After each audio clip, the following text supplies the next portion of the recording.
พอเช้าวันนี้ผู้ค้าปานคำผสมวันอาทิตย์แต่วันนี้มาบริเวณตลาดนัดตลาดพระเครื่องบ้านนาตาลตำบลนาตาลอำเภอตะงอยตะมงนี้ตรงนี้คือบริเวณปูตาบ้านนาตาลตำบลนาตาลในวันนี้วันอาทิตย์ได้มีตลาดพระเครื่องรางของขลังในวันนี้ใครจะได้พระรุ่นใดเรียนรุ่นใดก็มาเบิ่งมาชมได้นี่คือครับบรรยากาศบริเวณตลาดนัดบ้านนาตาลตำบลนาตาลอำเภอตะงอยพี่น้องใครจะได้พระเครื่องรางของขลังกับมาเบิ่งมาชมได้เนาะใครบ่ซื้อก็บ่เป็นหยังเนาะมาเบิ่งมาชมได้อยู่บริเวณตลาดนัดบ้านนาตาลตำบลนาตาลตลาดพระทีมงานของอาจารย์ลีได้เปิดตลาดพระอยู่บ้านนาตาลตำบลนาตาลนี่คือพระได้ผมพระก็มีหลายรุ่นหลายราคาได้พระได้พระนี่ทุกรุ่นได้พี่น้องไปพระรุ่นนั้นรุ่นนี้ได้มันมีผู้ค้าป่าตะคำพาชมก็ได้เอาภาพบรรยากาศพระสวยพระงามมาให้เบิ่งมาชมได้หนึ่งเครื่องรางของขลังพี่น้องจะได้พระรุ่นใดมาเบิ่งมาชมได้เด้ออยู่บ้านนาตาลตำบลนาตาล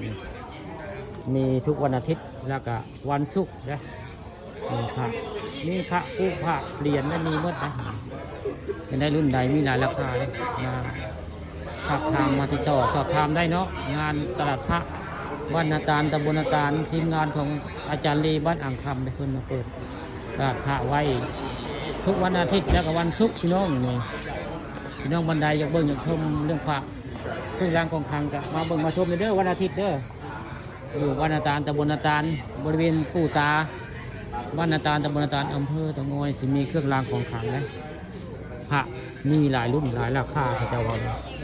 เริ่มต้นแต่ราคา20 บาทเป็นต้นเป็นต้นไก่เนาะ20 บาทเป็นต้นไก่นี่คือภาพบรรยากาศในงานตลาดพระบ้านนาตาลตำบลนาตาลอำเภอตะงอยเชิญพระก็มาเป็นมาชอบนะนี่คือภาพบรรยากาศในงานตลาดพระ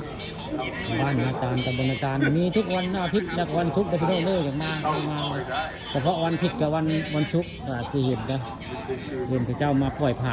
แลกเปลี่ยนพระนี่คือภาพบรรยากาศในตลาดนัดพระบ้านนาตาลตำบลนาตาล